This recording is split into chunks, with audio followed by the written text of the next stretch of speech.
체인소맨 어둠의 악마에 대해서 알아보겠습니다. 스포일러가 있으니 참고해주세요. 우주비행사 어둠의 악마 등장 장면에는 11명의 우주비행사 시체가 줄지어 있습니다. 이 연출은 어둠이라는 미지의 공간을 우주에 빗대어 연출한 것이 아닐까 합니다. 또한 시체가 11구인 이유는 체인소맨의 배경인 1997년도까지 임무 도중 순직한 우주비행사의 수가 11명이라고 합니다. 회복 능력 어둠의 악마가 회복 능력을 사용하는 장면은 나오지 않습니다. 하지만 어둠의 악마의 힘을 받은 산타클로스가 회복 능력을 사용한 것으로 봐서 어둠의 악마 또한 회복 능력을 가지고 있다고 유추해 볼 수 있습니다. 보이지 않는 힘, 실제로 보이지 않는 것인지 너무 빨라서 그런 것인지는 확실하지 않지만 어둠의 악마가 순식간에 데빌헌터들의 팔을 잘라내는 장면을 보면 속도가 너무 빠르거나 무형의 힘으로 공격했다고 생각해 볼 수 있습니다. 많이 알려진 사실이지만 이 장면에서 데빌헌터들의 팔로 마키마의 이름을 부릅니다. 출혈 세 번째 능력으로는 대상에게 출혈을 일으키는 능력입니다. 엔젤과 아키가 이 능력으로 공격을 받았습니다. 이 장면에서 어둠의 악마가 아키에게 관심을 보이는데 아키의 눈 안에 있는 미래의 악마 때문인 듯 합니다.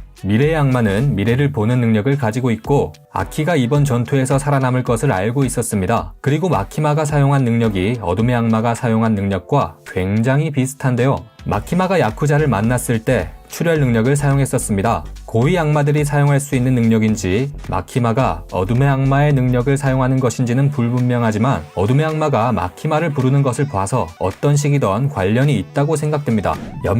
염력과 같은 능력으로 상대의 관절을 비틀어 죽입니다. 덴지는 온몸이 비틀어졌지만 마키마는 한쪽 팔만 비틀어졌습니다. 반사, 대상의 능력을 반사하는 능력이 있습니다. 돌의 악마와 계약한 데빌헌터가 팔이 잘린 후 바로 반격을 시도했지만 오히려 돌의 악마는 어둠의 악마에게 잡혀서 죽고 시전자 또한 돌의 악마의 능력으로 돌이 되어 죽습니다. 어둠의 악마가 돌의 악마의 능력을 어떤 방식으로든 시전자에게 돌렸다고 생각됩니다. 방패, 덴지가 전기톱으로 어둠의 악마를 공격했을 때 보이지 않는 벽에 막히는 것을 볼 수 있습니다. 불꽃이 튀는 것으로 봐서 염력으로 행동을 저지한 것이 아니라 보이지 않는 벽으로 막았다는 것을 알 수 있습니다. 구멍, 무슨 뜻인지는 모르겠으나 어둠의 악마가 이상한 철자를 말하자 어둠의 악마를 공격하던 폭력의 마인에게 구멍이 뽕뽕 뚫립니다. 이 능력 또한 마키마가 기차에서 공격을 받을 때 그리고 파워에게 사용한 능력과 비슷합니다. 종이 달린 검, 마지막으로 종이 달린 검이 있습니다. 이 검은 지옥에 있는 헌터들 중 가장 강한 폭력의 마인과 마키마에게만 사용되었기 때문에 아마도 어둠의 악마의 능력 중 가장 강한 공격이 아닐까 합니다. 뭔가 있어 보이기도 하고요. 검을 상대방에게 찔러놓고 종을 울리면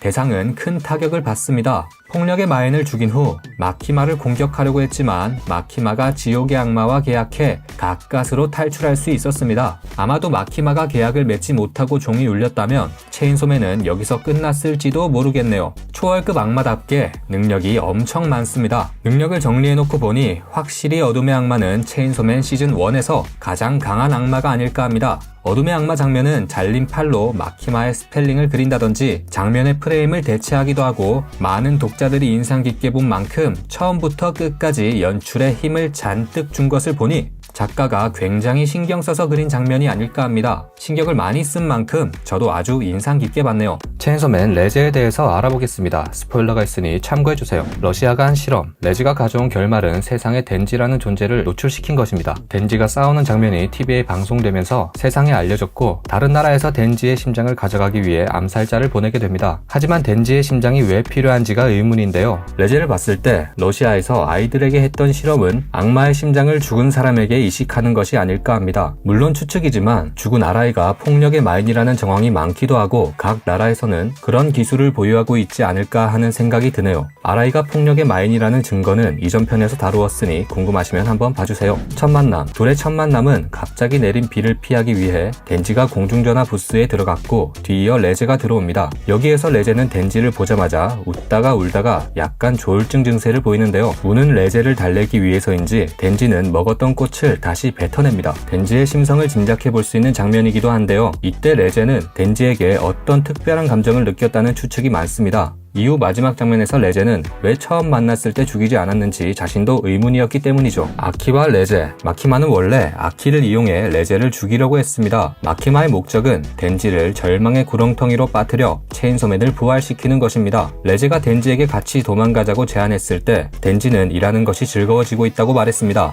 덴지의 꿈인 평범한 일상을 선물해주는 존재는 아키와 파워, 그리고 마키마입니다. 그렇기 때문에 사랑하는 사람인 레제를 소중한 사람인 아키가 죽인다면 덴지의 정신에는 큰 타격이 올 수밖에 없죠. 하지만 천사의 악마에 의해서 계획이 틀어졌고 이후 비슷한 방식으로 덴지를 무너뜨립니다. 레제의 속도, 레제가 얼마나 빠른지 묘사하는 장면이 있습니다. 덴지와 학교에 있을 때 태풍의 악마와 계약한 살인마가 찾아옵니다. 미리 눈치채고 옥상으로 유인한 레제는 비를 맞으며 살인마와 싸우는데요. 이때 가만히 있을 때는 길게 내리던 비가 레제가 움직이는 동안 멈추는 것을 볼 수 있습니다. 이 묘사로 레제가 얼마나 빠른지 느껴지네요. 레제의 과거, 레제는 러시아에서 비밀리에 행해진 실험의 피해자입니다. 러시아는 어린아이들을 모아 몰래 암살자로 키워냈습니다. 극 중에서는 한 저널리스트에 의해서 비밀이 밝혀졌고 실험당하던 아이들의 사진도 공개되었다고 하는데요. 레제가 공안 이과의 시설을 공격할 당시에 레제의 모습을 본 노모가 어디선가 본 것 같다는 뉘앙스로 하는 말이 과거 피해자 사진을 봤기 때문이라는 추측이 많습니다. 레제의 목적, 레제는 덴지의 심장을 가져가기 위해 다른 나라로부터 온 스파이입니다. 하지만 해당 국가가 러시아가 아닐 거라는 말이 많이 있습니다. 실험 내용이 과거에 이미 밝혀졌고 이전 불꽃 축제 당시 레제가 16살인데 학교도 보내지 않고 일을 시키는 것은 나라에서 동의해도 안 될 일이라고 말하는 모습을 보고 과거 실험을 고발한 저널리스트가 레제가 아니냐는 추측도 있습니다. 또한 미국의 대통령 정도나 알고 있는 마키마의 정체를 레제가 알고 있는 것 또한 의문입니다. 레제편 타이틀, 레제편의 타이틀은 일부분 대칭되는 구조를 가지고 있습니다. 사랑꽃 체인소로 시작해서 실연꽃 체인소로 끝나며 팡팡팡과 펑펑펑이라든지 비슷하게 대칭되는 부분들이 있는데요. 작가가 의도한 부분이 아닐까 합니다. 그래서 레제가 처음 전화 부스를 열고 들어오는 장면과 덴지는 부스 안에서 꽃을 뱉어내지만 끝에는 꽃을 먹으면서 끝납니다. 마지막에 카페 문을 열지 못하고 죽는 것 또한 타이틀과 마찬가지로 의도한 부분이 아닐까 합니다. 천사와 레제, 레제는 카페에서 기다린다는 덴지의 말을 무시하고 신칸센을 타고 혼자 도망가려고 하지만 처음 덴지가 준 것과 똑같은 꽃을 보고 덴지가 기다리는 카페로 갑니다. 하지만 카페 앞에서 기다리고 있던 마키마에게 죽게 되죠. 마지막에 레제가 왜 처음 만났을 때 바로 죽이지 않았을까? 사실은 나도 학교에 가본 적 없다며 죽어가는 상황에 떠올리는 생각들을 보면 덴지를 좋아하고 있는 것이 처음에는 연기였을 수도 있지만 마지막에는 확실히 좋아한다고 생각이 되는데요. 천사의 악마가 창으로 레제의 심장을 뚫는 장면을 보면 마치 큐피드가 심장에 화살을 쏴 사랑에 빠뜨리는 모습이 연상됩니다. 시골쥐와 도시쥐, 레제편을 보면 전체적으로 시골쥐와 도시쥐에 대한 이야기가 많이 나오는데요. 마키마도 레제를 죽일 당시 시골쥐 이야기를 합니다. 애니에서는 12화 마지막에 나오는 레제가 이 이야기를 하는데요. 아키의 회상에서 어린 시절 보고 있던 동화는 시골쥐와 도시쥐 이야기입니다. 시골쥐와 도시쥐 원작, 우선 아시는 분들은 다 아시겠지만 시골쥐와 도시쥐 이야기는 이솝 우화 중 하나입니다. 체인소맨에 관해 설명하기에 앞서서 원작의 이야기를 빼놓을 수 없는데요. 시골쥐와 도시쥐 이야기는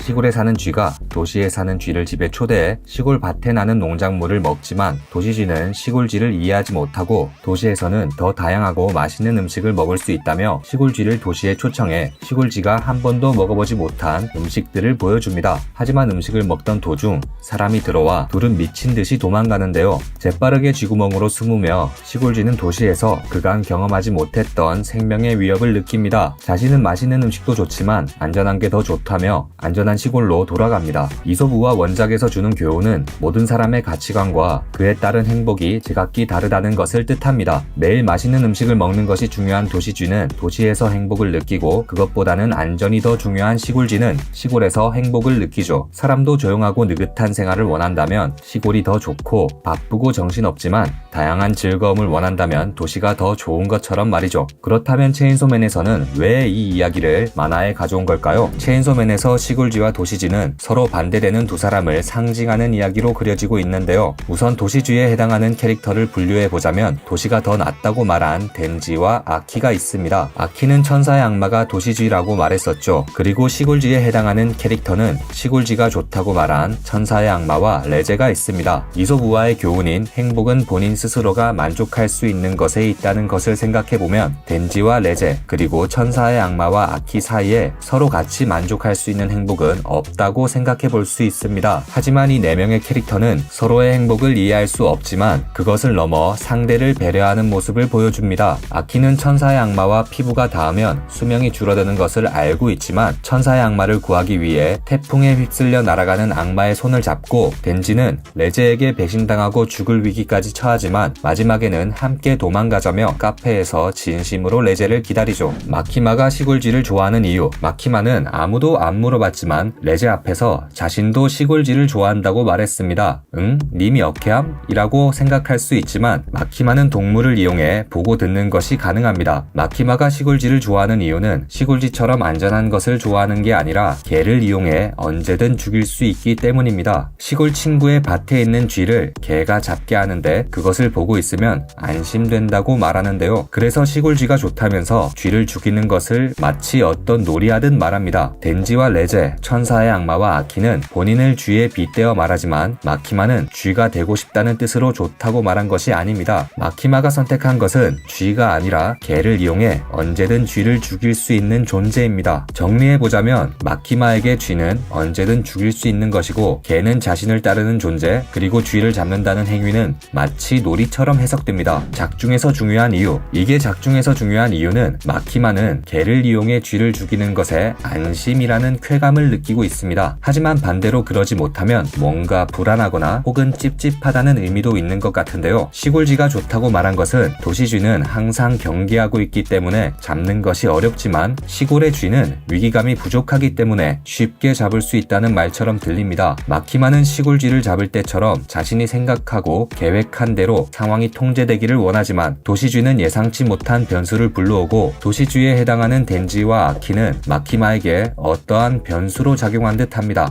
아키는 그런 부분이 모호하지만 덴지의 경우에는 포치타가 덴지를 살리기 위해 갑자기 계약을 해버려서 체인소맨을 부활시키겠다는 목적을 가진 마키마에게 변수로 작용하죠. 이런 점이 지배의 악마인 마키마의 성향을 잘 보여주는 요소가 아닐까 하네요. 또한 덴지가 마키마에게 말했던 당신이 꿈꾸는 이상적인 세계에 재미없는 영화도 있냐는 질문과도 연관된다고 생각하는데요. 재미없는 영화와 마키마, 시골쥐와 도시쥐 에피소드를 덴지가 일부 마지막에 마키마에게 했던 대사인 당신이 꿈꾸는 이상적인 세계에 재미없는 영화도 있냐는 질문과 연관지어 생각해보면 덴지는 마키마를 죽이겠다고 결심하기 전 코베니와의 대화에서 뭔가를 깨달은 표정이었습니다. 코베니는 덴지에게 싫은 일이 없는 삶은 꿈속에만 있다고 말했습니다. 이걸 들은 덴지는 무언가 깨달았고 TV를 보자 체인소맨에 환호하는 사람들의 모습이 보입니다. 그 순간 덴지는 지금 자신의 모습인 평범함과는 거리가 먼 숨겨왔던 욕망을 드러내며 체인소맨이 되고 싶다고 말합니다. 이후 덴지는 마키마에게 당신이 만든 이상적인 세계에 재미없는 영화도 있냐는 질문을 했고 마키마는 재미없는 영화는 모두 사라지는 게 낫다고 대답했습니다. 이걸 들은 덴지는 역시 죽일 수밖에 없다고 말하죠. 재미없는 영화는 쥐와 같다고 생각이 되는데요. 누군가에게는 재미없는 영화가 다른 누군가에게는 인생 영화일 수도 있고 쥐와 같이 누군가가 놀이처럼 죽일 수 있는 존재는 다른 누군가에게 소중한 존재일 수 있습니다. 마키마가 시골쥐를 죽이듯 레제를 죽인 것처럼 덴지는 사람들이 환호하는 체인소맨이 되기 위해 역시 마키마를 죽일 수밖에 없다 라는 말을 한 것이 아닐까 합니다. 자신이 원하는 체인소맨이 되는 것을 위해서 사랑하는 마키마를 죽인다는 싫은 일을 해야만 했던 것이죠. 이미 결심을 하고 왔지만 재미없는 영화도 있냐고 질문한 이유는 마지막으로 확인하고 싶었던 것일지도 모르겠네요. 체인소맨 마키마에 대해서 알아보겠습니다. 스포일러가 많으니 주의하세요. 지배를 푸는 열쇠. 지배의 악마의 능력인 세뇌를 푸는 열쇠는 소중한 사람과의 추억과 같은 사람과 사람의 연결점이라는 추측이 있습니다. 총의 악마가 부활했을 당시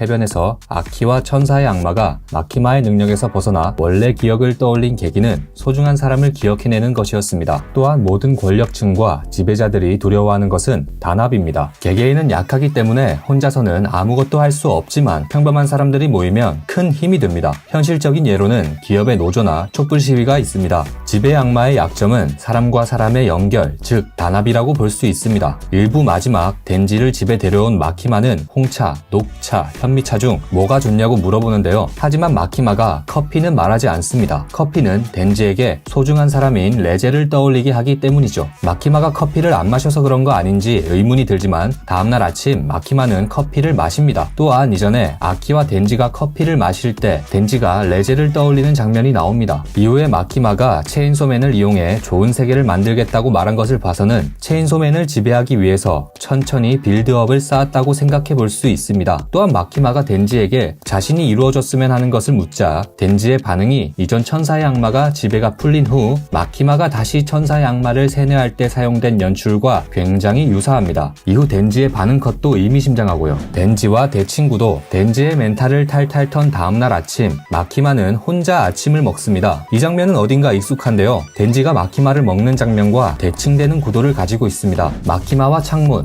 마키마가 등장하는 장면에는 창문을 등지고 있는 부분이 많이 있습니다. 이것은 마키마가 지배의 악마임을 암시하기도 합니다. 기업의 오너나 권력자들은 창문을 등지고 있는 경우가 많기 때문에 영화나 드라마에서도 창문을 등지는 연출 방식은 사회적 지위가 높은 권력층이나 상대방보다 우위에 있을 때 주로 사용하는 연출 방식입니다. 히메노의 복선, 히메노는 마키마가 먹혀 죽을 것을 암시하는 듯한 말을 하는데요. 조금 어이없을 수 있지만 히메노가 마키마를 분녀라고 부릅니다. 직역하면 똥녀인데요. 작가가 굳이 이런 단어를 쓴 것에는 이유가 있지 않을까 하네요. 들어가면 나오는 게 있는 법이니까요. 마키마와 도시락, 사무라이 소드의 총격은 마키마가 주도했을 가능성이 있습니다. 마키마는 총격 사건이 일어날 것을 미리 알고 있었는데요. 총격 직전 마키마는 기차에서 1시간 뒤에 식사 약속이 있었지만 그때까지 배를 비우면 된다며 도시락을 먹자고 말합니다. 이것은 총격이 일어날 것을 미리 알고 이후에 밥 먹을 시간이 없기 때문이라고 유추해 볼 수 있습니다. 또한 키시베에 의해서 미리 알고 있었다는 것이 밝혀지기도 했고요. 마키마 음식 종류, 주스, 육사시미, 너겟, 고기만두, 고기 완자, 돈가스, 카레, 스테이크, 전골, 함박 스테이크, 스시, 된장국, 내장 된장찜, 양파 생강구이, 머리카락 파스타. 이 에피소드를 가장 먼저 읽은 편집자는 이건 좀 무리지 않을까라고 말했지만 후지모토 타츠키는 점프에 올릴 수 없으면 개인 트위터나 인터넷에라도 올릴 거라고 말했다고 합니다. 기억 조작, 마키마는 자신의 능력으로 아키가 자신을 좋아하도록 조작했습니다. 그게 흐름상 아키는 히메노를 좋아해야 정상입니다. 하지만 파워가 자신의 집에 왔을 당시 왜 하필 우리 집이냐며 마키마에게 전화해 따집니다. 마키마가 아키를 가장 신뢰하고 있기 때문이라고 말하자 아키는 얼굴을 붉힙니다. 하지만 후반부 천사의 악마와 이야기할 때 자신은 마키마를 왜 좋아하는지도 모르고 있습니다. 공안의 무덤, 마키마와 덴지가 싸우는 공동묘지는 사망한 공안 요원들이 묻힌 곳이라고 추측할 수 있습니다. 자세히 보면 좀비들 대부분이 공안 요원의 특징인 검정색 양복을 입고 있는 모습으로 봐서 사망한 공안 요원들을 좀비로 활용하기 위해서 묘지에서 싸운 것이 아닌가 합니다. 공격의 묘사, 체인소맨의 작가인 후지모토 타츠키에 따르면 마키마가 멀리서 상대를 공격하는 묘사는 일본 호러의 걸작 이토 준지의 괴담을 참고했다고 합니다. 또한 마키마가 먼 거리에서 상대방을 죽이는 능력 자체는 나홍진 감독의 곡성에서 황정민 배우가 살을 날리는 장면을 참고했습니다. 키시베와 마키마, 키시베가 마키마에게 인간의 편에 서 있는 동안에는 눈 감아준다고 말하는 것을 봐서 키시베는 마키마가 악마라는 것을 알고 있습니다. 나유타의 복선, 극이 초반에 마키마는 덴지에게 자신이 씹는 힘만으로 자신임을 알 수 있도록 기억하라고 말했습니다. 이후 마키마가 죽고 나유타로 다시 태어났을 때 나유타는 덴지의 손가락을 물고 덴지는 이 느낌은 마키마라고 말합니다. 처음 마키마와의 장면에서 작가는 이 부분까지 미리 생각하고 썼다고 유추할 수 있습니다. 오프닝 복선, 지배의 능력은 애니 오프닝에서도 암시되고 있습니다. 덴지가 마키마의 무릎을 베고 누워있는 장면에서 자라나는 풀은 다른 식물의 영양을 빨아먹는 기생식물 새삼이라는 식물입니다. 덴지의 머리 위에 있는 벌레는 는쟁이벌이라는 벌레로 바퀴벌레를 좀비처럼 만드는 벌레입니다. 바퀴벌레에 신경독을 주입해 더듬이를 잘라 체액을 빨아먹으며 바퀴벌레를 마음대로 조종할 수 있습니다. 바퀴벌레를 자신의 굴로 끌고 가는데 이때 바퀴벌레는 끌려가는 게 아니라 직접 걸어갑니다. 그러고 보니 마키마가 덴지를 끌고 가는 장면과 굉장히 비슷해 보이네요. 마키마의 담배, 포치타의 심장을 획득한 후 마키마가 피는 담배는 하이라이트라는 담배지만 만화에서는 하이파이트라고 적혀 있습니다. 흡연자들도 처음 피면 세다고 느끼는 독한 담배라고 합니다. 또한 히메노에 의하면 담배는 성인이 된다는 의미를 가지고 있는 것으로 보입니다. 마키마가 담배를 피우는 이유 역시 목표를 이루고 성장한다는 의미가 있는 것 같지만 콜록거리며 못 피는 것을 보니 아직 덜 컸었나 봅니다. 그리고 나유타로 환생해 더 어려졌죠. 마키마의 능력, 지배의 능력으로 자신보다 하등한 존재를 조종할 수 있습니다. 인간은 물론 새나 쥐 등 다양한 동물도 지배가 가능하며 평소에는 동물을 이용해 정보를 수집합니다. 세뇌와 기억을 조작하는 것도 가능한데요. 작중에서는 8명의 무기 악마들과 아키와 천사의 악마의 기억을 조작해 지배하고 있었습니다. 지배의 능력이 대단한 부분은 작중에서 중요한 설정인 인간과 악마의 계약을 강제로 할 수 있습니다. 일본의 내각 총리와 계약해 자신 자신에게 오는 피해를 일본 국민들에게 돌렸으며 계약한 대상이 계약했던 악마의 능력을 리스크 없이 사용할 수 있습니다. 힘을 사용할 때 드는 리스크는 해당 악마와 계약한 본인이 지는 것 같네요. 마키마의 이름에서 키를 빼면 마마가 됩니다. 총의 악마와의 싸움에서 마키마의 배에서 뻗어나온 사슬이 자신과 계약한 사람들과 연결되는데 태아와 어머니를 묘사한 것 아니냐는 추측이 많이 있습니다. 체인소맨 파워에 대해서 알아보겠습니다. 스포일러가 있으니 참고해주세요. 파워의 능력. 파워는 피를 많이 마실수록 강하고 오만해지는 능력이 있습니다. 때문에 공안에서 주기적으로 피를 뽑고 있죠. 사무라이 소드와 싸울 때 피를 많이 섭취하자 뿔이 커지고 수가 늘어났습니다. 그 상태에서 덴지를 약하게 때렸지만 너무 강해진 탓에 덴지가 그대로 천장에 꽂히며 당황하는 모습을 보여줬습니다. 또한 피의 악마답게 자신의 피를 뽑아서 무기로 사용하는 능력이 있는데요. 마인이지만 인간의 신체이기 때문에 과도하게 사용하면 빈혈에 시달립니다. 미리 뽑아낸 피를 이용해서 싸우기도 합니다. 하지만 파워가 포치타의 살점을 먹고 본체로 돌아왔을 때는 자신의 피가 아닌 남의 몸속에 흐르는 피를 조작해 공격하는 것도 가능합니다. 그리고 파워의 피로 만든 무기는 특별한 효과가 있습니다. 피의 무기로 공격당한 대상은 상처를 통해 파워의 피가 흘러들어가 상처가 아물지 않고 지속적인 출혈이 일어납니다. 반대로 피를 컨트롤해 타인의 상처를 지혈하는 것도 가능합니다. 파워의 성격. 파워는 사우스파크의 에릭 카트먼과 위대한 레보스키의 등장인물을 참고하여 만들었다고 합니다. 사고방식과 성격이 애새끼 같고 인간을 무시하는 듯한 행동과 말을 자주 합니다. 똥 싸고 물을 안 내리거나 허언증, 허세, 공주병이 심한 편입니다. 그래서 확신의 개그캐로 인식되고 있습니다. 하지만 자신에게 소중한 고양이 야코를 목숨 바쳐 지키려고 하고 죽음의 공포를 무릅쓰고 덴지를 구하는 모습을 보면 또 의리는 있어서 인기가 많은 이유를 알 수 있습니다. 덧붙이자면 파워의 캐릭터 설정에 참고한 에릭 카트먼은 자신을 괴롭혔다고 동네 형의 부모님을 간접적으로 죽이고 그 시체로 요리를 해서 동네 형에게 먹입니다. 다 먹이고 난 뒤 지 부모님을 먹었대요 얼레리 꼴레리를 눈앞에서 시전할 정도로 악마 새끼입니다. 마키마를 두려워하는 이유. 애니 3화에서 민간 데빌런터가 잡은 악마를 죽여 마키마에게 설교를 당하는 장면에서 마키마에게 굉장히 쩔쩔매는 모습을 보여줍니다. 그리고 이후 진행에서 덴지를 지키기 위해 마키마와 싸울 때도 마키마는 절대 이길 수 없다며 두려워합니다. 막무가내인 성격을 볼 때 그런 행동이 이상하게 느껴지기도 하는데요. 하지만 파워는 전형적인 강약, 약, 강이기 때문에 자신보다 강한 상대를 두려워한다고 합니다. 지배의 악마인 마키마가 자신보다 월등히 강하고 격이 높은 악마이기 때문에 그렇다고 하네요. 제로투 오마주. 파워의 외모는 제로투와 매우 비슷합니다.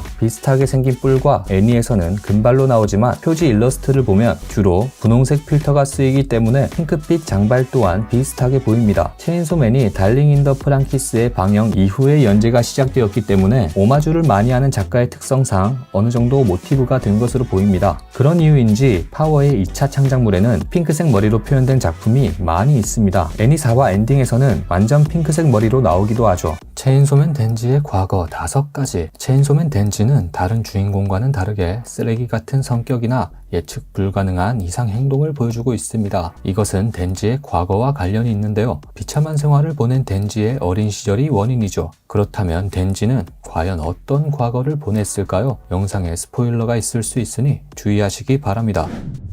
덴지는 어린 시절부터 마키마를 만나기 전까지 굉장히 비참한 과거를 보냈습니다. 보통 주인공이라고 하면 유쾌하고 순수하고 솔직하고 노력하는 이미지가 많이 떠오릅니다. 하지만 체인소맨의 덴지는 일반적인 주인공과는 거리가 멀죠. 부모의 사망, 부채 상환, 미취학 아동이었고 가족이라고는 우연히 만난 악마 포치타뿐이었죠. 귀멸의 칼날 탄지로처럼 어떠한 사건으로 인해 비극적 과거를 지닌 인물도 있지만 덴지는 단기적이지 않고 오랫동안 고통의 나날을 보냈습니다. 어린 나이에 돌아가신 아버지의 빚을 대신 갚아야 했는데요. 본편에는 빚이 3,804만엔, 한화 3억 7천만 원으로 나와 있다고 합니다. 어린 덴지에게는 인생을 걸어도 갚을까 말까한 액수였죠. 덴지는 포치타와 만난 후 악마 사냥꾼으로서 일을 하며 빚을 갚아나갔습니다. 그리고 덴지의 어머니는 심장병으로 돌아가셨다고 하는데요. 본편 회상에서 보면 아버지가 목숨을 잃기 전에 어머니가 돌아가셨다고 예상할 수 있습니다. 아마 덴지의 아버지는 그 시절부터 빚을 가지고 있었고 어머니를 치료할 형편이 안 됐다고 볼 수 있습니다. 아니면 그냥 쓰레기였을 수도 있고요. 빚이 있었기 때문에 덴지는 아주 빈곤한 생활을 보냈습니다. 이로 인해 덴지의 의식주는 모두 엉망진창이었죠. 값싼 식빵조차 아껴 먹었고 꿈이 식빵에 잼을 발라먹는 것이라고 말할 정도였습니다. 덴지는 여러 가지 일을 해왔지만 좀처럼 빚이 줄어들지 않자 돈이 더 필요하다고 느꼈습니다. 그런 상황을 알고 야쿠자는 장기 매매를 제안했는데요. 남의 장기를 파는 것이 아니라 자신의 장기와 눈을 파는 것이었습니다. 본편에는 신장, 오른쪽 눈, 한쪽 구슬을 팔았습니다. 덴지의 과거 속에는 큰 사건이 존재합니다. 바로 아버지의 죽음이죠. 덴지의 아버지는 덴지가 죽였습니다. 마키마의 대사에서 설명이 있었던 내용입니다. 실제로 그런 묘사는 없었기 때문에 확실한 것은 아닙니다. 하지만 덴지의 식은땀이 굉장히 의미심장하기 때문에 사실일 것이라고 추측하고 있습니다. 술 취한 아버지는 덴지를 위협했고 덴지는 아버지의 폭력으로부터 저항하다 죽이게 됐다는 것입니다. 정당방위였지만 어린 덴지는 자신의 손으로 아버지를 죽였다는 것에 큰 트라우마를 가지게 됩니다. 사실 지금까지의 묘사에서 아버지는 자살했다고 나와 있습니다. 회상 장면에서 목매달고 있는 아버지를 발견한 것이 덴지라는 묘사가 되어 있습니다. 실제로는 아버지에게 돈을 빌려주던 사람들이 돈을 받기 위해 자살로 위장한 것이었습니다. 이전에 덴지가 식은땀을 흘린 것은 자신의 내면에 강렬한 트라우마로 남아있었기 때문입니다. 아버지를 죽인 장본인이었지만 스스로는 믿고 싶지 않았던 것이죠. 그래서 자신의 기억을 조작해 아버지는 자살한 것이라고 기억하며 현실 도피를 하고 있었습니다. 곳곳에 등장하는 내적 덴지 장면에는 마음의 문이 그려집니다. 이것은 트라우마를 봉쇄하고 있다는 증거입니다. 아직 마키마가 어떻게 덴지의 과거를 알고 있는 것인지는 모르지만 아마도 지배의 능력으로 추측하고 있습니다. 주인공이라고는 생각할 수 없는 비참함, 아버지의 빚, 어머니의 죽음,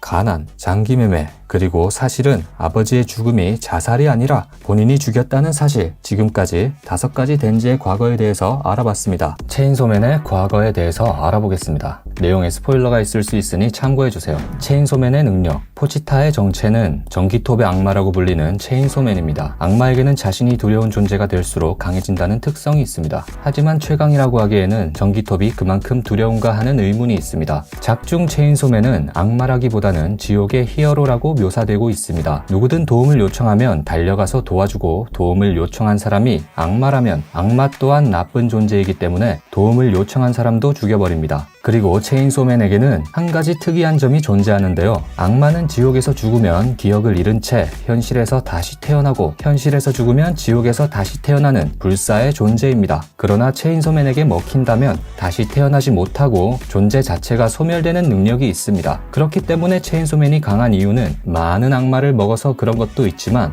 인간보다는 악마에게 더 두려운 존재이기 때문이라는 설이 가장 유력합니다. 체인소맨의 이름을 해석해보면 체인, 사슬, 연쇄, 연결, 쏘, 톱질하다, 톱질하여 자르다 라는 뜻을 가지고 있습니다. 체인소맨의 능력에 대입해보면 악마들의 윤회의 고리를 자른다는 뜻으로 작가가 설정한 것이 아닌가 합니다. 천사악마의 대사를 보면 현실의 악마들은 지옥에서 기억이 없지만 공통적으로 기억하는 것이 죽기 직전 모터 소리를 들었는데 덴지의 모터 소리와 똑같았다고 합니다. 이것은 현실의 악마들이 지옥에서 체인소맨에게 죽었을 가능성을 암시하고 있습니다. 여기서부터는 일부 결말에 대한 스포가 있으니 완결을 모르시는 분들은 일단 정지하시고 해당 시간으로 넘어가 주세요. 체인소맨이 먹으면 환생을 못해야 정상인데 지배의 악마가 꼬맹이로 환생한 이유에 대해서 궁금하신 분들이 계실 겁니다. 덴지가 마키마를 먹었지만 각성 상태가 아니라서 능력이 적용되지 않았다는 설이 가장 유력하다고 생각합니다. 포치타가 상처 입은 이유. 체인소맨은 작중에서도 최강의 힘을 지닌 지옥의 히어로입니다. 하지만 어떤 이유인지 처음 등장할 때 상처 입은 강아지의 모습으로 덴지에게 발견됐습니다. 체인소맨이 처음 빈사 상태로 발견된 이유는 사기사라고 불리는 죽음, 기아, 지배, 전쟁의 악마와 총의 악마를 포함한 다른 무기의 악마들의 다구리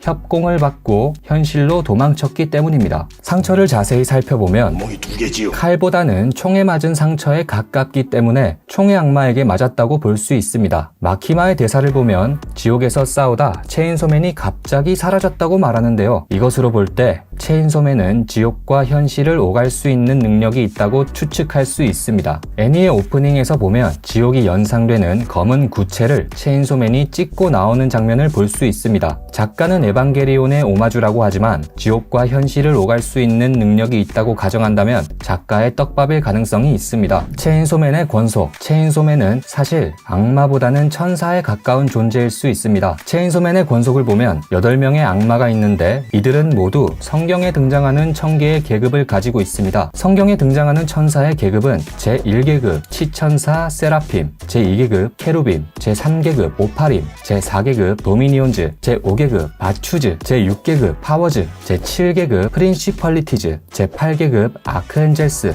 제9계급 안젤루즈입니다. 체인소맨의 권속과 각 계급의 천사들 이름이 매우 비슷한데요. 체인소맨 권속들의 이름을 순서대로 나열하면 세라핌, 상어의 악마, 빔, 폭력의 악마, 가르기니, 도미니언, 빛의, 피의 악마, 파워, 거미의 악마, 프린시, 천사의 악마, 엔젤, 악마의 이름과 천사의 이름이 같은 것을 확인할 수 있습니다. 마지막 천사의 악마 엔젤은 다른 악마들과 다르게 8계급 천사 아크엔젤스가 아니라 9계급 천사 안젤루즈로 추측하고 있습니다. 이유는 8계급 아크엔젤스는 대천사에 해당하기 때문인데요. 체인소맨은 모든 천사들의 왕이자 지휘자인 대천사 미카엘로 추측할 수 있습니다. 체인소맨과 대천사 미카엘의 유사한 점이 매우 많은데요. 오른손에는 검을, 왼손에는 저울을 들고 있는 미카엘의 모습은 악인을 저울질하는 체인소맨과 많이 닮아 있습니다. 또한 미카엘은 죽음의 천사이자 천상 군대의 지휘관으로 성경에서 죽음의 악마인 사마엘과 대립하는 존재입니다. 이것으로 유추해 볼 수 있는 것은 인간이 가지는 모든 공포의 원흉이자 가장 원초적인 공포는 바로 죽음입니다. 체인소맨의 설정에 따르면 죽음의 악마는 가장 강한 초월급 악마라고 할 수 있는데요. 아마도 체인소맨의 완결은 죽음의 악마와 싸우는 것이 될지도 모르겠습니다. 하지만 현실 세계에는 죽음의 악마도 한 수 접고 들어가는 최강의 악마가 존재합니다. 바로 월요일의 악마 스폰지밥입니다. 체인소맨의 아키에 대해서 알아보겠습니다. 스포일러가 많으니 주의하세요. 저주의 악마 연출, 사무라이 소드와 싸울 때 저주의 악마의 손가락이 만화 프레임 밖에서 튀어나와 칼을 튕겨주는 연출이 많은 사람들의 호평을 받았습니다. 또한 담당 편집자가 가장 좋아하는 장면으로 뽑기도 했습니다. 편집자의 말에 따르면 후지모토의 작품은 영상이나 애니메이션에서 볼 수 없는 정말 만화스럽고 해당 장면이 현실 세상 밖에서 힘을 발휘하는 저주받은 악마의 느낌을 주는 대담한 표현 방식이라며 다른 만화에서는 볼 수 없었던 그만의 표현 방식이 정말 뛰어나다고 말했습니다. 애니에서도 비슷한 연출이 나왔지만 확실히 만화가 주는 느낌이랑은 다르네요. 눈물, 아키는 히메노의 바램대로 히메노가 죽은 뒤에 눈물을 흘립니다. 이 장면은 덴지의 복선이 되는데요. 덴지는 아키의 눈물을 보고 자신은 누가 죽어도 울 수 없다고 생각하지만 아키와 파워가 죽었을 때 눈물을 흘립니다. 그면 아키는 히메노의 복수를 끝내고 히메노의 메시지가 적힌 담배를 마지막으로 천사의 악마와 있을 당시 담배를 버리고 난 후 다시 담배를 피우는 장면이 나오지 않는 것으로 봐서 이후에는 담배를 끊었다고 생각할 수 있습니다. 죽음의 암시, 아키가 홋카이도로 가족들의 성묘를 가는 장면에서 덴지와 파워가 따라갑니다. 이후 덴지의 꿈처럼 굉장히 평범해 보이는 생활을 보내며 성묘를 마쳤는데요. 아키의 대사에서 원래 성묘 때는 안 좋은 생각만 나서 우울했지만 너희 때문에 정신이 없었다며 츤데레 멘트를 날립니다. 그리고 다시 집으로 돌아와 키시베와의 만남에서 총의 악마 토벌전에서 빠지겠다고 말하는데요. 키시베가 왜 마음이 변했냐고 묻자 아키는 어둠의 악마와 싸울 때 죽어가는 덴지와 파워의 모습을 떠올리며 겁이 나서 그렇다고 대답합니다. 이후 키시베가 너도 정상이 됐다고 말하는데요. 이전에 키시베가 히메노에게 정상인 데빌런터는 오래 살지 못한다고 말하는 것을 생각해보면 아키의 죽음을 암시한다고 이야기할 수 있습니다. 이후 미래의 악마가 노 밖으로 죽는다고 말했지만 너무 직설적이라 은근한 암시가 더 신뢰가 되네요. 파워의 음식, 덴지와 파워가 아키에게 해준 음식에 들어간 정체모를 재료는 많은 팬들이 감자의 싹이라고 추측하고 있습니다. 이후 아키는 음식을 먹고 바로 토해내고 덴지는 다들 먹고 토했다고 말합니다. 속이 빈 아키, 총의 마인이 된 이후 아키가 덴지와 싸우는 장면에서 현실에서는 총으로 쏘지만 아키는 어린 시절로 돌아가 눈싸움을 하는 환상을 보고 있습니다. 이후 덴지가 눈물을 흘리며 마지막 눈을 던지는데 네가 우는 모습을 처음 봤다며 눈싸움을 포기하고 현실에서는 덴지에게 죽습니다. 하지만 환상 속에서는 덴지가 사라지고 동생이 공과 글러브를 가지고 돌아옵니다. 이후 죽음으로 인해 지배가 풀린 걸 암시하듯 원래는 캐치볼을 하고 싶었다는 것을 떠올립니다. 처음부터 끝까지 마키마에게 지배당했다는 것을 암시하는 듯 하네요. 미래의 악마 복선, 미래의 악마는 아키에게 최악의 미래 미래를 보여달라고 말했지만 사실 아키는 즐거운 환상을 보고 있기 때문에 최악의 상황인 줄도 모르고 있습니다. 오히려 친구와 눈싸움을 하며 즐겁게 놀죠. 아키가 죽고 난 이후 미래의 악마가 사라질 때 최악의 죽음을 맞이했다 체인소맨에게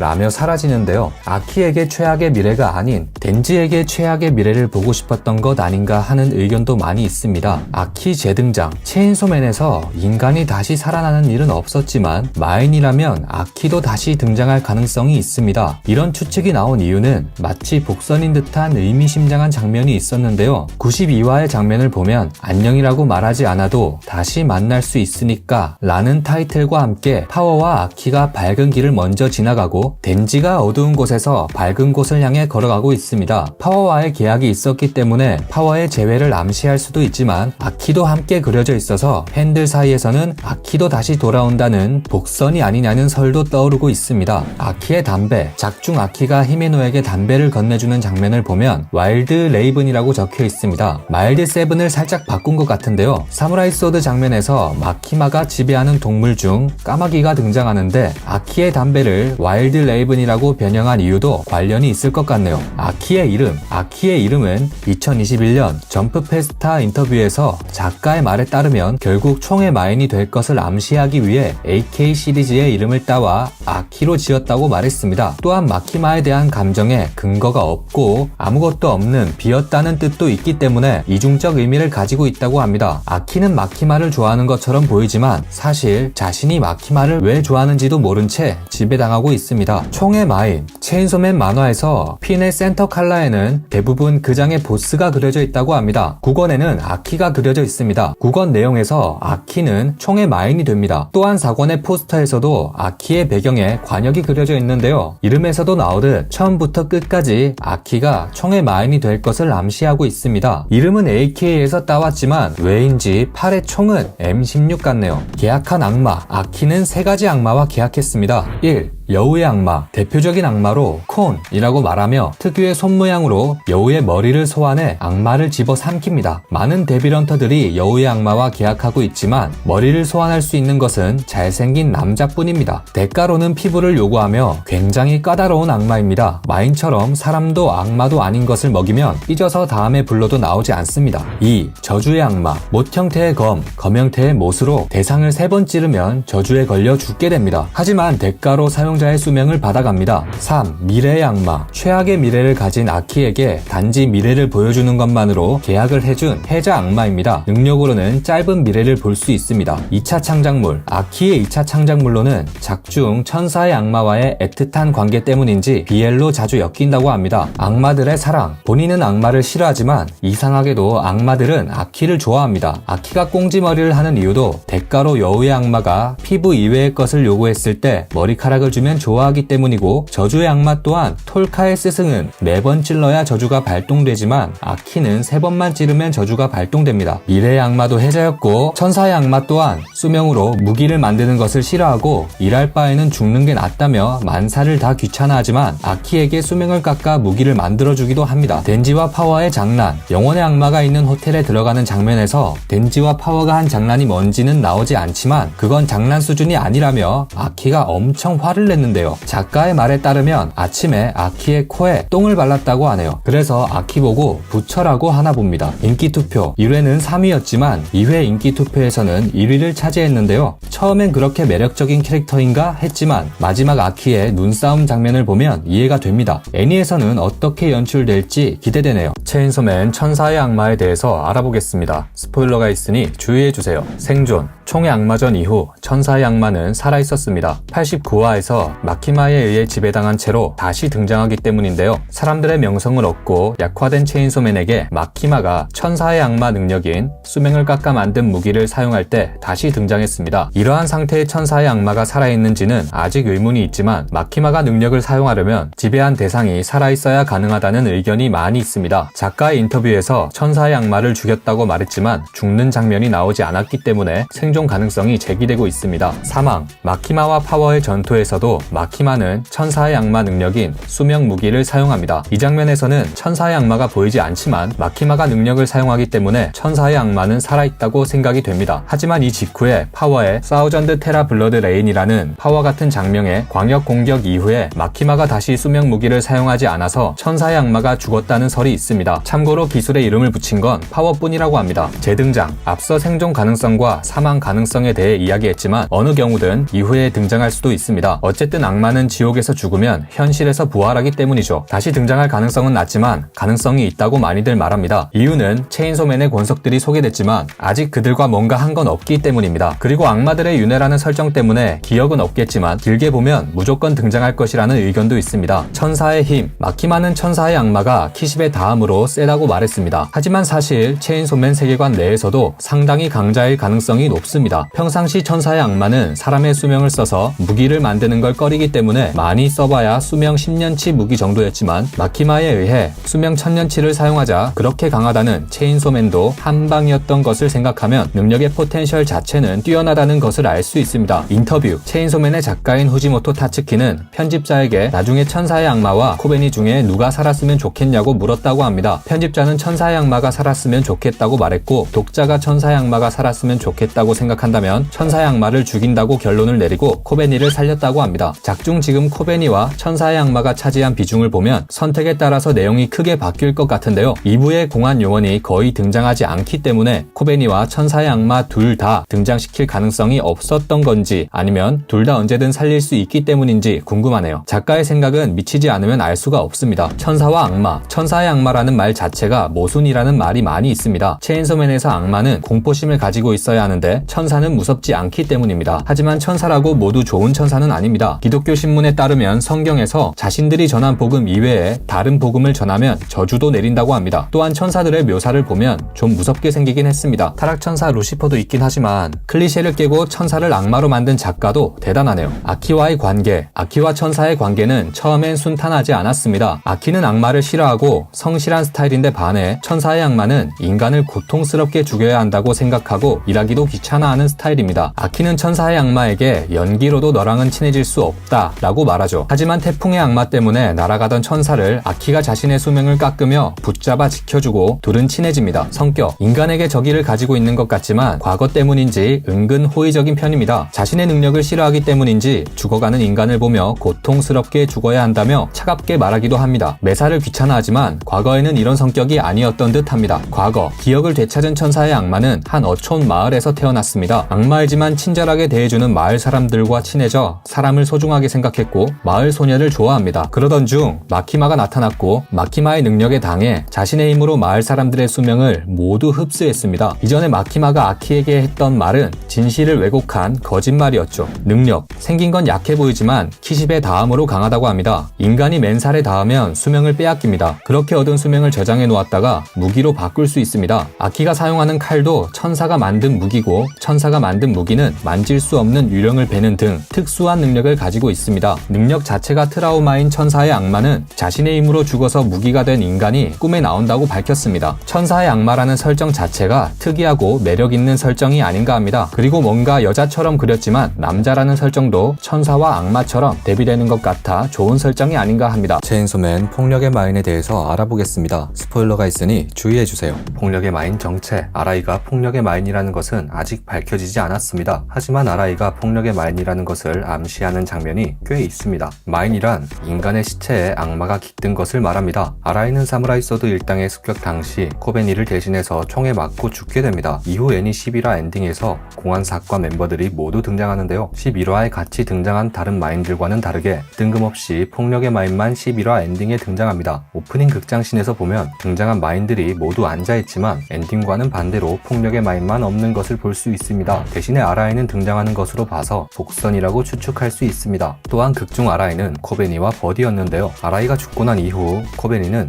폭력의 마인과 버디가 됩니다. 극중 다정하고 친절한 모습과 유달리 컸던 체격 그리고 폭력의 마인이 코베니에게 잘해주는 모습과 아라이가 굉장히 비슷합니다. 하지만 가장 결정적인 증거는 이름이 아닌가 합니다. 일본어로 아라이는 새 신을 쓰는 아라이가 아니라 거칠 황을 쓰는 아라이로 나오는데요. 앞글자의 뜻을 해석해보면 새로운, 새롭게 다시, 처음으로가 아니라 거칠다, 흉년이 들다, 덥다 라는 한자를 쓰는데요. 이런 뜻을 가진 이름은 사람의 이름보다는 폭력의 마인과 더 어울리는 듯 합니다. 그리고 체인소맨 애니메이션 공식 홈페이지를 보면 아라이와 폭력의 마인만 같은 포즈를 취하고 있습니다. 폭력의 마인 성격, 폭력의 마인이라고 불리고 있지만 사실 성격은 그렇지 못합니다. 실제로는 싸움이나 다투는 것을 싫어하고 은근히 상냥하고 친절한 성격입니다. 폭력을 별로 좋아하지 않는다고 직접 말하기도 했었고 평화를 좋아한다고 말했죠. 이러한 성격도 아라이와 비슷한 부분인데요. 작중 아라이는 처음 영혼의 악마와 싸울 때 덴지에게 불만이 있었는지 좀 불편하게 구는 듯 했지만 자세히 보면 항상 누군가를 챙겨주고 있습니다. 코베니를 달래준다든지 토를 먹고 토하는 덴지의 등을 두드려주기도 하고 마치 아빠 같은 다정한 미소도 한 방 날려줍니다. 폭력의 마인 능력, 피의 마인은 피를 조정하고 상어의 마인은 벽을 물처럼 넘나들 수 있습니다. 하지만 폭력의 마인은 별다른 능력이 없는 것처럼 보이는데요. 하지만 신체 능력은 아주 뛰어납니다. 폭력의 마인이라는 이름답게 그냥 힘으로 주워 패는 듯합니다. 또한 가면을 쓰고 있는 이유는 키시베가 말했듯이 힘이 너무 강해서 제어하기 위한 용도도 있지만 본 모습을 숨기기 위한 용도도 있어 보입니다. 폭력의 마인은 레제전에서 활약을 했었는데요. 뛰어난 신체 능력으로 아키를 구해주기도 했었습니다. 악마를 싫어하는 아키가 처음으로 악마와 친구가 되고 싶다고 말하기도 했었습니다. 상어의 마인이 뒤에서 몰래 공격하려고 했을 때 보지도 않고 때리는 모습을 보면 뭔가를 감지하는 능력도 좋아 보입니다. 특히 가면을 제거하면 진정한 힘이 나오는데요. 원래는 마른 체형이었지만 가면을 벗으면 순식간에 근육이 팽창해 거의 로니 콜먼처럼 변합니다. 어둠의 악마와 싸울 때는 양팔이 잘리자 잘린 팔을 입에 물고 공격할 만큼 노빠꾸의 모습을 보여줍니다. 이 모습을 보면 가면으로 가스를 흡입해 본 모습을 감추는 이유도 납득이 되네요. 저러고 돌아다닐 수는 없을 테니까 말이죠. 코베니와의 관계, 아라이가 죽고 난 이후 폭력의 마인이 코베니와 버디가 됩니다. 작중의 모습을 보면 둘의 관계가 의심될 만큼 코베니를 챙겨주고 지켜주며 코베니에게 아주 든든한 존재가 되어주는데요. 수사 도중 코베니에게 아이스크림을 사주기도 하고 전투가 일어나면 항상 코베니를 먼저 챙겨줍니다. 코베니가 항상 이것저것 사줘서 고맙다고 말하는 모습을 보면 한두 번 사준 게 아닌 것 같은데요. 그러면서 본인은 마스크 때문에 못 먹으니 코베니 네가 행복하게 먹는 걸 보고 싶다 라는 필살 멘트도 날려줍니다. 어둠의 악마전에서는 자신도 무서워하는 와중에 코베니에게 가면을 벗기고 도망가라고 말하기도 했었습니다. 생전 아라이의 모습과도 겹쳐 보이는데요. 사무라이 소드 습격 당시에 아라이가 코베니 대신 총을 맞기도 했었습니다. 이 정도면 아라이가 코베니를 좋아했을지도 모르겠네요. 그런데 작가의 말에 따르면 원래 코베니가 아라이를 방패로 쓰려고 했었다고 하네요. 폭력의 마인 본명, 폭력의 마인의 본명은 가르기니입니다. 가르기니라는 이름의 유래는 3계급 천사 오파림, 다른 이름으로는 갈가림입니다. 갈가림은 바퀴, 눈동자라는 뜻이라고 하는데요. 그래서 그런지 본 모습으로 변한 폭력의 마인은 눈이 많습니다. 눈만 보면 귀멸의 칼날의 코쿠시보가 생각이 나네요. 폭력이란 이름과는 어울리지 않는 상냥함을 겸비한 폭력의 마인은 그 능력보다 코베니와의 러브라인으로 인기가 많은데요. 둘이 나오는 장면을 보면 왠지 모르게 달달함이 느껴지는 것 같습니다. 체인소맨의 코베니와 계약한 악마에 대해서 많은 추측들이 있습니다. 코베니에 대해서는 밝혀진 게 거의 없기 때문에 여러가지 추측들과 근거에 대해서 알아보도록 하겠습니다. 스포일러가 있으니 참고해주세요. 계약한 악마, 코베니와 계약한 악마에 대해서는 아직 밝혀지지 않았습니다. 하지만 뱀의 악마와 싸울 때 보여준 뛰어난 신체 능력으로 많은 추측들이 나오고 있는데요. 여러가지 가설에 대해서 알아보겠습니다. 1. 굶주림의 악마, 기아의 악마인 키가의 권속이라는 가설입니다. 기아의 악마의 모티브인 기근의 기사는 하루 일당으로 밀 한 컵 또는 보리 3컵을 살 수 있다고 선포하고 기름이나 포도주는 꿈도 꾸지 말라며 사람들을 고통에 빠뜨린다고 합니다. 또한 성경에서도 저울을 들고 돈을 언급하기 때문에 여러가지 경제적 문제를 다룰 때 묘사되기도 합니다. 코베니는 돈을 많이 벌지만 회식 자리에서 이런 맛있는 음식은 처음이라며 감탄하기도 하고 폭력의 마인이 사준 소프트 아이스크림이 인생에서 2번째 아이스크림이라며 고마워합니다. 이러한 모습 때문에 기아의 악마나 하위 권속인 굶주림의 악마와 계약한 것 아니냐는 설도 돌고 있습니다. 2. 죽음의 악마, 개인적으로 그나마 가능성이 있는 추측이 아닐까 합니다. 코베니는 작중에서 죽음을 누구보다도 두려워합니다. 더구나 4기사 악마 중 아직까지 나오지 않은 악마이기도 합니다. 특히 코베니는 작중 굉장히 불행한 생활을 한 것으로 보이는데요. 겁이 많고 죽음을 무엇보다 두려워하는 코베니가 데빌헌터가 된 이유도 돈을 많이 벌어서 가족에게 보내주기 위해서고 회식에서 이런 맛있는 음식을 처음 먹어본다고 말한 것과 자신의 선택지는 데빌헌터가 되거나 유흥업소에 들어가는 것 뿐이라는 말 말도 했었습니다. 또한 지금까지 보여준 모습을 보면 항상 본인이 죽음의 위기에 처해야 뭔가 능력을 보여줍니다. 그전에는 과연 싸울 수 있을까 싶은 약하고 패급인 모습만 보여주지만 본인의 목숨이 위험해지면 놀라운 신체 능력을 보여주죠. 많은 팬들은 죽음의 악마와 계약 조건으로 자신의 행복을 대가로 지불한 것이 아닌가 추측하고 있습니다. 3. 원숭이의 악마. 뱀의 악마와 싸울 당시 사무라이 소드도 놀랄 만큼 높은 신체 능력을 보여줬습니다. 그 모습을 본 사무라이 소드가 원숭이라고 말한 대사 때문에 원숭이의 악마와 계약한 것 아니냐는 추측이 나오고 있습니다. 4. 칼의 악마. 코베니는 전투에서 칼을 사용하고 영혼의 악마 장면에서 어디서 났는지 모를 칼을 들고 있기 때문에 이러한 추측도 있습니다. 5. 비밀의 악마. 영혼의 악마를 소탕한 후 공안삭과 회식에서 코베니는 자신이 계약한 악마는 비밀이라고 말하는데요. 사무라이 소드의 총격전 당시 어디서 구했는지 모를 칼을 든 코베니의 모습을 자세히 보면 비밀을 암시하듯 코베니의 검지손가락이 쉿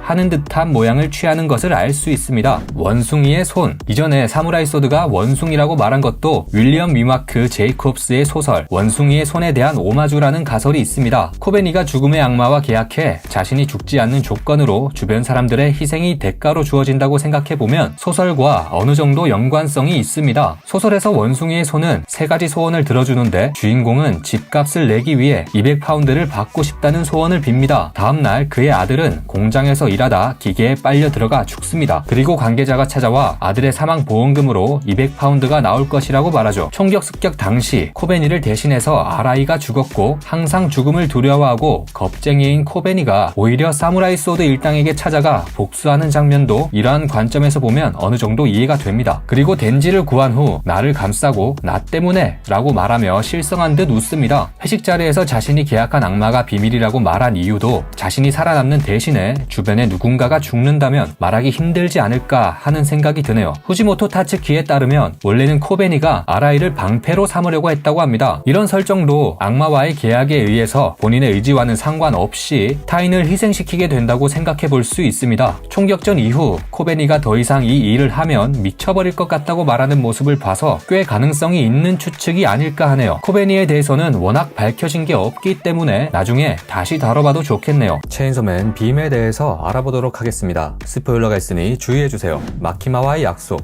덴지가 폭탄의 악마에게 당할 때 빔은 덴지를 구해 공안 대마 이과로 도망쳤습니다. 마인이라 바로 처형당할 수도 있었지만 자신은 공안 특이과라고 소리치며 덴지를 데리고 겨우 안으로 들어갔는데요. 마침 그 자리에 와있던 아키와 만나게 됩니다. 그때 빔은 아키에게 폭탄이 온다, 총의 악마 동료라고 말했는데요. 공안의 그 누구도 총의 악마의 동료에 대한 정보가 없었는데 빔이 알고 있다는 것은 상당한 의문이었습니다. 아키는 네가 그런 걸 어떻게 아냐? 라며 물었고 빔은 마키마와의 약속 때문에 말하면 죽는다 라고 말합니다. 빔은 결국 입을 열지 않았는데요. 하지만 마키마와 사전에 입을 맞추었고 발설하면 마키마에게 목숨을 위협받는다는 것을 알려주고 있습니다. 마키마에게 들은 정보인지 빔이 원래 알고 있던 정보를 마키마가 막은 것인지는 이 시점에서는 아직 불분명했습니다. 우리들의 소원. 산타클로스와 계약하고 있던 지옥의 악마에 의해 덴지와 일행은 지옥에 떨어집니다. 지옥에서 초월급 악마인 어둠의 악마가 나타났고 어둠의 악마는 순식간에 모든 데빌런터와 마인드를 쓸어버립니다.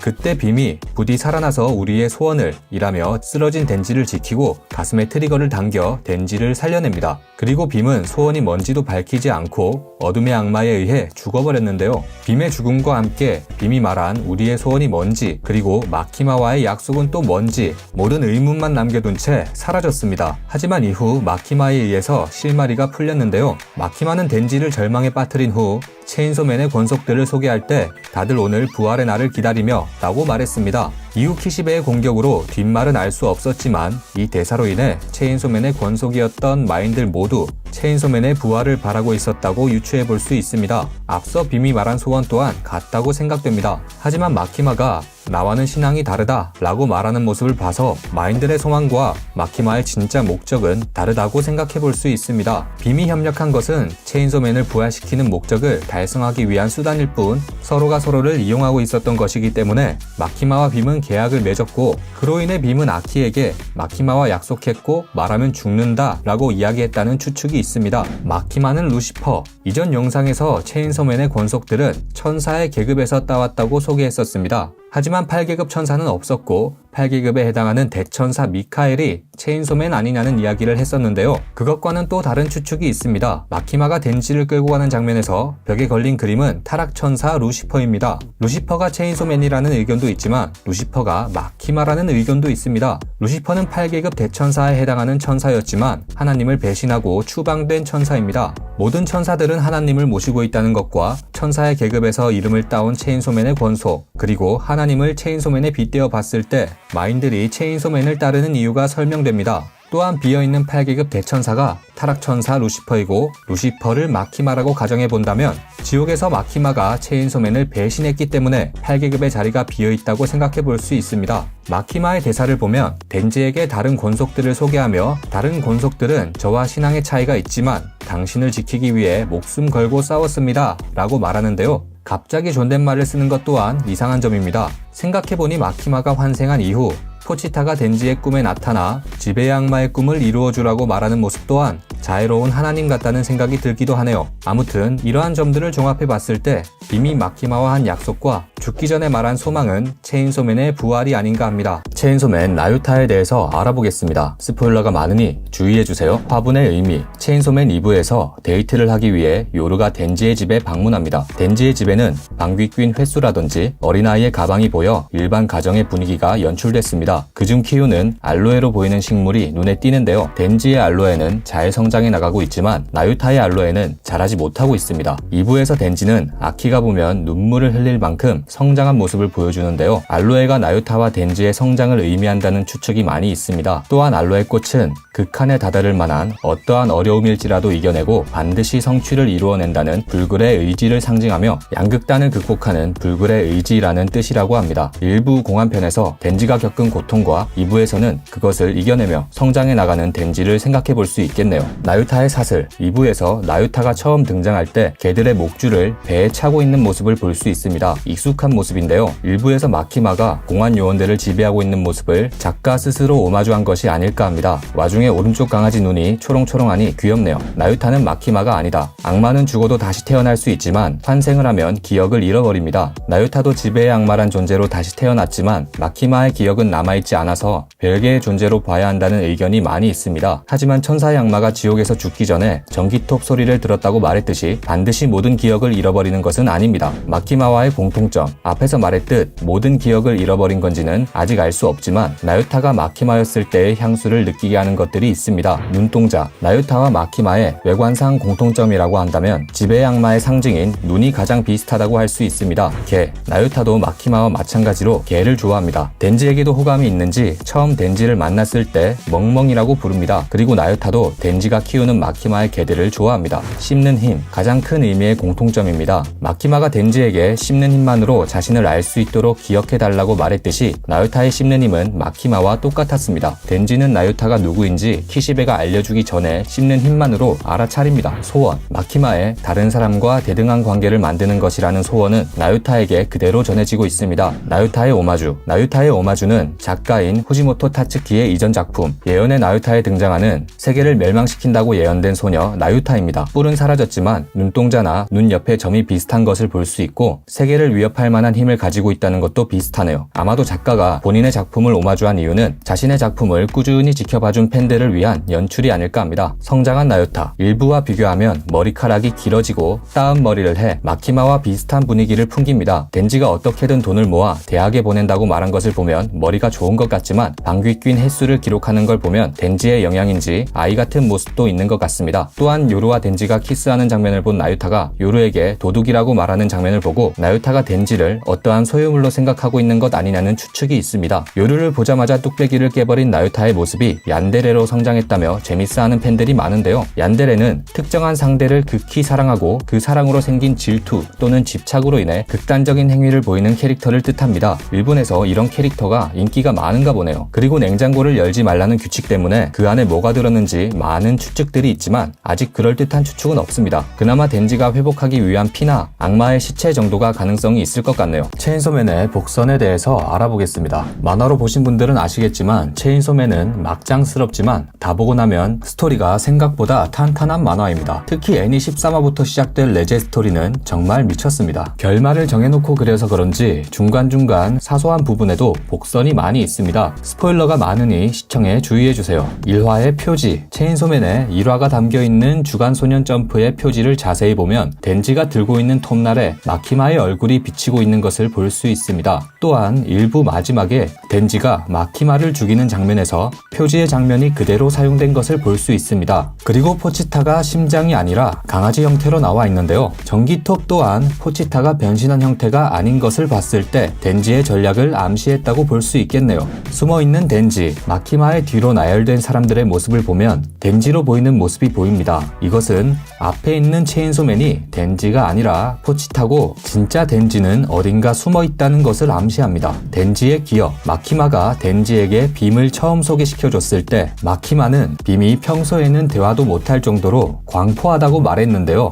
그런데 빔이 덴지의 말은 뭐든 듣겠다고 말합니다. 이것은 빔이 덴지의 권속이었던 것을 암시하지만 사실 이 장면에서는 더 큰 복선이 숨겨져 있습니다. 일부에서 가장 중요한 복선이 아닐까 하는데요. 빔이 덴지가 하는 말은 무조건 듣겠다고 말하자 덴지는 왜 그렇냐며 의아해하지만 마키마는 왜일까? 얼굴을 닮아서? 라고 대답합니다. 빔은 얼굴이 보이지 않고 전혀 닮지도 않았는데 말이죠. 그리고 작가는 이후 떡밥을 회수하는데요. 마지막에 덴지는 마키마와 싸우기 직전 아지트에서 마키마를 이기기 위해 처음으로 스스로 머리를 싸매고 고민하고 과거를 회상합니다. 이 장면에서 보면 과거 마키마가 코가 좋다고 하는 장면과 방금 말한 얼굴이 닮아서라고 말하는 장면이 보입니다. 이것을 종합해 덴지는 마키마가 지금까지 자신을 냄새로만 판단했다고 정의를 내리고 마키마가 방심했을 때 파워의 피로 만든 전기톱으로 결정타를 날려 마키마를 죽입니다. 체인소맨의 능력에 대한 복선 2부에서 전쟁의 악마는 지옥에서 체인소맨과 싸웠고 정신을 차려보니 체인소맨에게 먹히고 있었다고 말합니다. 체인소맨 때문에 세상에서 전쟁은 영화나 게임에서만 볼 수 있게 되었다며 이대로면 자신은 잊혀질 것이라고 말하죠. 그래서 전쟁의 악마는 체인소맨에게 다시 자신의 육체를 되찾으려 한다고 유추해 볼 수 있습니다. 극중 초반 야쿠자가 덴지에게 담배를 먹으면 100엔을 준다고 말합니다. 덴지는 좋다며 담배를 먹죠. 하지만 이후 다시 담배를 뱉어냅니다. 이러한 장면은 레제와의 장면에서도 나오는데요. 마키마와의 데이트 이후 자신에게도 마음이 있다는 것에 기분이 좋았던 덴지는 지나가다 모금 행사를 하는 것을 보고 마음이 있으니 모금도 할 수 있다며 기부를 하고 꽃을 받습니다. 하지만 역시 예상을 벗어나는 덴지는 예쁘다며 먹어버리죠. 이후 덴지와의 첫 만남에서 먹었던 꽃을 다시 뱉어냅니다. 우액하는 장면과 아무런 속임수도 없다고 말하는 것을 보면 진짜 먹었던 것을 다시 뱉었다고 볼 수 있습니다. 전쟁의 악마와 연관지어 봤을 때 체인소맨은 먹은 것을 다시 토해낼 수 있는 능력이 있다고 생각해 볼 수 있습니다. 작가가 토를 좋아하기도 하고요. 마키마의 정체는 후반부에 나오기 때문에 초반에는 마키마의 정체에 대해서 아무도 모르고 있었습니다. 체인소맨 제1회 팬아트 대회에서 마키마가 주제인 작품에 대해 체인소맨의 작가인 후지모토 타츠키는 마키마는 지배자 같다며 코멘트를 남기기도 했는데요. 극중 나오는 부분은 아니지만 마키마가 지배의 악마라는 것을 암시했습니다. 마키마 눈물의 의미, 마키마는 영화 광인 후지모토 타츠키와 마찬가지로 영화를 좋아한다는 설정이 붙어 있습니다. 덴지와 극장에 갔을 때 영화를 보며 둘 다 알 수 없는 눈물을 흘립니다. 당시에는 이유를 알 수 없었지만 나중에 알고 보니 포치타와 마키마의 꿈에 대한 복선이었죠. 일부 마지막에 다시 포치타가 덴지의 꿈에 등장합니다. 지옥에 있을 때는 너무 강해서 안아줄 사람이 없었던 포치타는 자신의 꿈은 누군가가 안아주는 것이고 덴지 덕분에 꿈을 이루었다고 말합니다. 지배의 악마 또한 누군가와 대등한 관계를 맺는 것이 꿈이고 그것을 이루기 위해 잘못된 방법을 선택한 것이라고 포치타가 덴지에게 지배의 악마를 많이 안아주라고 말하죠. 영화에서 호응하는 장면에서 흘린 눈물은 마키마의 경우 타인과 대등한 관계를 구축하고 싶은 마음, 덴지는 내면의 포치타가 안기고 싶은 마음이 반영되었습니다. 덴지의 신기술, 사무라이 소드와의 전투 이전, 덴지는 손에서만 전기톱이 나왔지만 이후 갑자기 발에서도 전기톱을 꺼냅니다. 하지만 이전에 키시베와 훈련하는 장면에서 바닥의 흔적과 덴지 다리 부분에 바지가 찢어지고 신발이 없는 모습이 다리에서 전기톱이 나온다는 것을 암시하고 있습니다. 사무라이 소드 패배 암시, 아쉽게도 애니에서는 삭제된 설정이지만 만화에서는 사무라이 소드와 덴지의 싸움에서 서로 마지막 일격을 날린 뒤 사무라이 소드의 머리에 달린 칼에 이전에는 없던 가운데 선이 생긴 것을 볼 수 있습니다. 덴지의 톱에 잘려 반으로 갈라질 것을 짧게나마 암시하고 있습니다. 애니는 영상 연출상 빠진 것 같네요. 제 주변에는 미리 내용을 알고 보는 걸 좋아하는 분들도 많이 계시더라고요. 스포일러가 많지만 앞의 내용을 모르던 분들도 재밌게 보셨으면 좋겠네요. 감사합니다.